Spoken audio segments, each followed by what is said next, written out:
देख रहे हैं नेटवर्क 33 राजकुमार के साथ। तो चलिए पढ़ते हैं आज की कहानी की ओर। दोस्तों, गांव एक ऐसा स्थान है जहां पर लोगों का मूल निवास होता है और आज की ये कहानी है विराट की। कहते हैं कि काली बुरी ताकतें उसी इंसान को निशाना बनाती हैं जो इन सब पर या तो बेहद विश्वास करता है या फिर उन पर जो इनकी मान्यताओं को गलत ठहराने की कोशिश करते हैं। दोस्तों, आगे की घटना को और भी इंटरेस्ट के साथ जानने के लिए विराट के नज़रिए से जानते हैं। नमस्कार दोस्तों, मेरा नाम विराट चौहान है और मैं एक ब्राह्मण परिवार का रहने वाला हूँ। हमारा गांव जो पटनापुर के नाम से भी मशहूर है। दोस्तों, हमारे गांव के बिल्कुल बाईं तरफ तालाब से सटा हुआ एक रेलवे स्टेशन पड़ता था। वैसे तो उस स्टेशन के बारे में मैंने भी काफ़ी सारी चर्चाएं सुनी थी, मगर इन पर यकीन करना वास्तव में बेहद मुश्किल था। और ऐसा भी नहीं था कि मुझे गांव वालों की बातों पर यकीन नहीं होता था, लेकिन अमूमन ऐसी बातों पर विश्वास करना आसान भी नहीं होता था, जिस कारण मैं हमेशा से ही उन सभी बातों से ज़्यादा मतलब नहीं रखता था। लेकिन एक दिन हमारे गांव पर कुदरत का ऐसा कहर मचा जिसने छोटे से लेकर बड़े बड़े लोगों को एकदम से हिलाकर रख दिया। मगर उस दिन मैं अपने मामा के गांव गया हुआ था और जब मैं अपने गांव यानी पटनापुर पहुंचा तो कानों ही कानों में मुझे एक खबर मिली।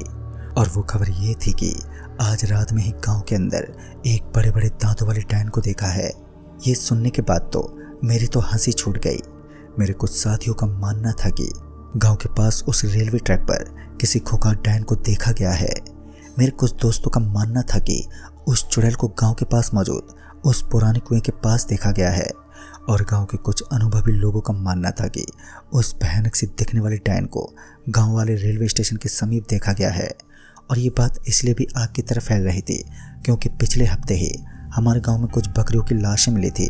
उनकी हालत भी काफ़ी गंभीर थी, जो उनके शरीर को देखने के बाद तो ऐसा ही लगा मानो किसी ने बहुत तड़पा तड़पा कर इन्हें मार दिया हो, क्योंकि उन सभी बकरियों की गर्दन पूरी तरह से कटी हुई थी और उनका पूरा का पूरा बदन एकदम सही लग रहा था, यानी कि उनकी सिर्फ गर्दन ही कटी हुई थी। मगर ऐसा कौन सा जानवर था जो किसी भी बकरी के मांस को बिना खाए सिर्फ उसकी गर्दन काटते हुए वहां से निकल जाए। यह बात सच में हैरान कर देने वाली थी। और ऐसा नहीं था कि मैंने अपनी आंखों से इस नज़ारे को देखा था। वैसे तो भूत प्रेत जैसी चीज़ों पर विश्वास करना हमारी जाति का एक कर्तव्य था, लेकिन इस बार कुछ ज़्यादा ही हो रहा था। खैर, मैंने अपने गांव के लोगों के मुंह से एक बात सुनी और वो सभी एक बात को ही बार बार दोहराते थे। उनका कहना था कि रात के तकरीबन 9 बजे के बाद इस सर्द रात में बाहर निकलने का मतलब अपनी जान गंवाना था। मगर कहीं ना कहीं मेरे दिल में इन बातों ने खटकना शुरू कर दिया, क्योंकि अक्सर मुझे ऐसी चीज़ों पर काफ़ी कम विश्वास होता था जो केवल फैलाई जाती थी। खैर, रजत नाम का एक लड़का मेरा काफ़ी अच्छा दोस्त था जो मेरे विचारों से मिलता जुलता था। उस दिन जब मैं अपने गांव लौटने के बाद इन बातों से पूरी तरह पक चुका था, तब मेरी मुलाकात रजत से हुई, जो मेरा एक अच्छा दोस्त था। खैर, मैं और रजत गांव के उस डरावनी कुएं के पास टहल ही रहे थे कि रजत मुझसे बोला, अरे भाई, गांव वालों का मानना है कि इस कुएं के अंदर एक भटकती हुई चुड़ैल निवास करती है जो जानवरों के साथ साथ इंसान को भी मार देती है। रजत की बातें सुनने के बाद मैंने रजत को इन सब बातों को ध्यान अंदाज करने को कहा, लेकिन एक बात जो मुझे भी काफ़ी अजीब लग रही थी वो ये थी, उस खंडर पड़े कुएं के चारों तरफ एक खामोशी विराजमान थी। हालांकि अब धीरे धीरे पूर्व दिशा की ओर से अंधेरा सा छाने लगा, जिस वजह से अब रजत बोलने लगा कि अब हमें जल्द से जल्द यहाँ से निकलना चाहिए, क्योंकि वहाँ की हल्की हल्की सी खामोशी भी बेहद अजीब लग रही थी। ठंड की वजह से रात अक्सर सन्नाटे में डूब जाती। फिर मैं अपने दोस्त रजत के साथ साथ गाँव की तरफ चल पड़ा। अभी भी हमारे बीच उसी बुरी ताकत की वार्तालाप हो रही थी, जिसका खौफ गांव के हर व्यक्ति में फैला हुआ था। गुजरते हुए वक्त के साथ साथ मैं अपने घर वालों के साथ खाना खाने के बाद अपने कमरे की तरफ चल पड़ा। मेरा बड़ा भाई अभी भी घर से बाहर निकलने ही वाला था कि अचानक मेरे पापा उसका हाथ पकड़ते हुए बोले, अरे पागल हो क्या, जो तू इतनी रात को बाहर जा रहा है? तू जानता नहीं है क्या, हमारे गाँव में दहशत की आंधी घूमती है। उस समय मैंने अपने पापा की बातों पर भी ज़्यादा ध्यान नहीं दिया, लेकिन कहीं ना कहीं अब यह बातें मेरे दिल में खटकती जा रही थी। मेरा बड़ा भाई मेरे साथ मेरे कमरे में पहुंच गया और कमरे में पहुंचने के बाद मैंने अपने भाई को उस काली ताकत के बारे में पूछा जिसका खौफ गांव के हर इंसान के मन में मौजूद था। तो मेरे भाई ने बताया कि हमारे इस छोटे से गांव पर किसी की काली परछाई पड़ चुकी है और उसकी बातें कहीं ना कहीं सही भी साबित हो रही थी, क्योंकि बस कुछ ही दिनों में हमारा प्यारा सा गांव वीरान हो रहा था। अब हमारे गांव के अंदर वो खुशी का माहौल मौजूद नहीं था जो 10 दिन पहले तक हुआ करता था। सभी बच्चों को रात होने के बाद घर के अंदर ही ढक दिया जाता था। फिर बाद में मैं भी अपने बिस्तर पर लेट गया और रात काफ़ी हो चुकी थी और अब मैं भी एक गहरी नींद के आक्रोश में डूबा हुआ था। और इतने में ही मुझे किसी की आवाज़ सुनने को मिली और इस आवाज़ को सुनने के बाद तो मैं अपने बिस्तर से उठ खड़ा हुआ और जब मैंने अपने आप को देखा तो मेरा पूरा का पूरा बदन पसीने से तरबतर हो चुका था। मेरा बिस्तर भी पूरी तरीके से गीला हो गया था और मैंने अपनी ज़िंदगी में पहली बार अपने शरीर से निकलते हुए इतने पसीने को देखा था। यहाँ तक कि मैं थोड़ा हैरान था और तभी मुझे किसी ट्रेन की आवाज़ सुनाई दी। ऐसा लग रहा था मानो ट्रेन स्टेशन से नहीं बल्कि हमारे घर के करीब से गुजर रही है। और इस बार मैं ये देखने के लिए अपने बिस्तर से उठा कि घर के बाहर का माहौल किस तरीके का दिखाई दे रहा होगा। तो मैंने देखा कि घर से बाहर तो सब कुछ शांति था। एक धीमी धीमी खटखट की आवाज़ लगातार मेरे कानों में पड़ने लगी और उसके साथ ही मेरा बदन कपकपाने लगा। ये आवाज़ दरवाजे के बाहर से नहीं बल्कि मेरे जस्ट पीछे यानी मेरे घर से आ रही थी। मैं आहिस्ता आहिस्ता अपने पीछे पलटने लगा और फिर झटके से मेरी नज़र उस खटखटाने की आवाज़ पर गई तो मुझे एक चैन की सांस मिली, क्योंकि ये आवाज़ कहीं और से नहीं बल्कि उस घर में लगी दीवार घड़ी से आ रही थी। मैं घर के दरवाजे को ढकने के लिए एकदम से पीछे पलटा। हमारे घर का दरवाज़ा अपने आप ही ज़ोर से बंद हो गया। दरवाजे को इस तरह से बंद होता देख मेरे तो शरीर के रोंगटे खड़े होने लगे। अब मुझे तो खुद अपनी आंखों पर बिलीव ही नहीं हुआ, क्योंकि चारों तरफ ना ही कोई हवा चल रही थी और ना ही किसी तूफान के आने का संदेह। फिर भी मैंने ये समझकर इस बात को टाल दिया कि हवा के कारण ही दरवाज़ा बंद हुआ होगा। फिर मैं चुपचाप से अपने कमरे की तरफ लौट चला। ये पहली बार था जब मुझे किसी दहशत का सामना करना पड़ा। मेरे दिल की धड़कनें अब तक काफ़ी तेज होने लगी। फिर मैं उन सभी बातों को वहीं छोड़ते हुए गहरी नींद में चला गया। सुबह हुई तो एक बार फिर एक हादसा पूरे गांव में आग की तरफ फैलने लगा। दरअसल अब की बार गांव से पता चला कि हमारे गांव में एक मौत हुई है और उस मौत का जिम्मेदार कोई और नहीं बल्कि इस गांव में भटकने वाली चुड़ैली है। और गांव के उस बूढ़े आदमी की लाश रेलवे ट्रैक के पास मिली थी। पता नहीं क्यों मगर आजकल हमारे गांव में इस तरीके की घटनाएं बीतना एक आम बात हो चुकी थी। और आज जिस बूढ़े आदमी की मौत हुई थी उसकी दशा भी काफ़ी ख़राब थी। लगातार 10 से 12 दिनों के बीच हमारे गांव का माहौल एकदम सही बना रहा और रात होने के बावजूद भी गांव का माहौल एकदम नॉर्मल ही बना रहता, मानो अब हमारे गांव में मौजूद वो अनजानी काली ताकत उस रेलवे को छोड़कर वहां से जा चुकी है। इन हादसे के घटने के बाद मेरे अंदर भी एक विश्वास सा बंध गया, क्योंकि अब गांव में घट रहे ये छोटे मोटे हादसे पता नहीं क्यों लेकिन मुझे विश्वास करने पर मजबूर कर रहे थे कि गांव के अंदर कोई तो ऐसी चीज़ मौजूद है जिसे कोई भी इंसान अपनी आंखों से देख नहीं सकता। फिर जब 10 दिनों का वक्त बीत गया और हमारा गांव धीरे धीरे किसी शांति की तरफ बढ़ने लगा तो एक खौफ के कहर ने गांव में बनी शांति को भंग कर दिया। बुधवार की शाम थी। गांव के कुछ नौजवान लड़के जो अपने खुरापाती दिमाग के साथ चिकन खाने की लालसा से पास के बाजार गए हुए थे, तो उन सभी को आज घर लौटते लौटते काफ़ी वक्त हो चुका था।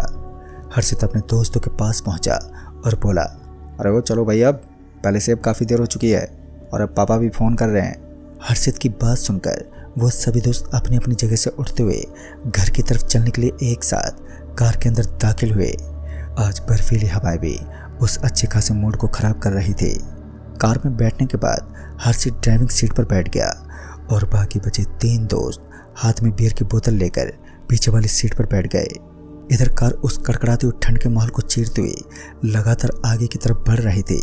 कार इस समय रफ्तार में थी, जिस कारण कार को बहुत जल्दी कंट्रोल कर पाना मुश्किल था। गाड़ी में म्यूजिक की आवाज़ कुछ ज़्यादा ही बनी हुई थी और फिर अचानक ही कार के सामने से कुछ बहुत ही तेज गति से गुजर गया। हर्षित एक सेकंड के लिए दंग रह गया और वो कार की गति को धीमा करते हुए आगे की तरफ बढ़ने लगा, किंतु उसके साथ ही दोस्त पूरे मस्ती के माहौल में खोए हुए थे और फिर उनका एक दोस्त एकदम ही कार में बेहोश हो गया। अपने दोस्त को इस तरह बेहोश की हालत में देखने के बाद हर्षित को चिंता सताने लगी। वो कार को एक साइड में रोकते हुए अपने दोस्त को होश में लाने की कोशिश करने लगा। इस समय वो उस तालाब और कुएं के पास थे जिसके आजू बाजू में वो हॉन्टेड रेलवे स्टेशन बना हुआ था। हर्षित ने उस रेलवे स्टेशन के बारे में काफ़ी चर्चाएं सुनी थी, तो ऐसे में उसे इन बातों पर विश्वास होना एक लाजमी सी बात थी। उसके साथ घूमने वाले सारे दोस्त इस समय शराब के नशे में धुत होकर बड़बड़ाए जा रहे थे। फिर कुछ देर तक वो सभी अपने दोस्त को होश में लाने की कोशिश करते रहे और फिर पानी की छींटों ने अपना कमाल दिखाया और बेहोश हुआ वो दोस्त जिसका नाम निखिल था उसे होश में लाया गया। लेकिन उसके चेहरे को देखने के बाद ये पता लगाना बहुत आसान था कि इस समय उसके चेहरे पर गहरी रात का खौफ साफ साफ झलक रहा था। हर्षित को लग रहा था कि उस रेलवे स्टेशन की वजह से उसके सारे दोस्त खौफ की आंधी का सामना कर रहे होंगे, लेकिन ऐसा बिल्कुल भी नहीं था, क्योंकि उस समय स्टेशन का एक एक कोना एकदम खाली सा दिखाई दे रहा था। स्टेशन पर फैला हुआ ये सन्नाटा वहाँ की खामोशी को बयां कर रहा था और उसी समय हर्षित के एक दोस्त को प्यास भी लगने लगी। हालांकि जब उसने कार के अंदर से पानी की बोतल उठाई तो वो बोतल पानी से भरी हुई लग रही थी। उसने उस बोतल के ढक्कन को खोला और जब वो उस बोतल के अंदर झुकते हुए देखने लगा तो मानो उसके पैरों तले से ज़मीन ही खिसक गई हो। हर्षित का दोस्त पूरा कांप उठा, क्योंकि उस पानी की बोतल में पानी नहीं बल्कि खून था। और इस तरह के मंजर को देखने के बाद नॉर्मल इंसान का कांप उठना भी एक लाजमी सी बात थी। हर्षित के दोस्त ने उस बोतल को जोर से फेंक दिया और बोतल के गिरने के बाद हर्षित की नज़रें अपने दोस्त पर पड़ी तो वो भी एकदम से दंग सा रह गया। बाद में वो सभी धैर्य के साथ गाड़ी में बैठकर वहाँ से रवाना हुए तो उन्होंने एक बार के लिए गाड़ी के कांच में देखा तो उनकी आंखें खुली की खुली रह गईं। हर्षित के शरीर में सनसनी सी मच उठी, क्योंकि एक ऐसा दिल दहला देने वाला मंजर जो हर किसी को कपकपा दे, क्योंकि उनके कार के पीछे पीछे सफ़ेद साड़ी में लिपटी हुई एक महिला उल्टे पांव से भाग रही थी। उसका रूप और उसका बदन धीरे धीरे बढ़ रहा था, मगर उसकी स्पीड तो एक ट्रेन से भी ज़्यादा लग रही थी।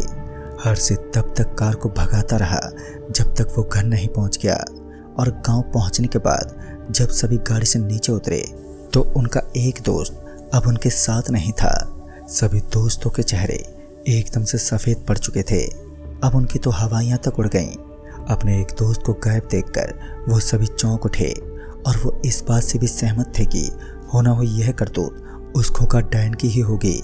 लिहाजा हर्षित सबसे पहले गांव वालों को जगाने लगा और चिल्लाने की आवाज़ सुनते ही मैं अपने पापा के साथ कमरे से बाहर निकल गया और फिर हर्षित ने बिना झिझके हमें पूरी बात बताई।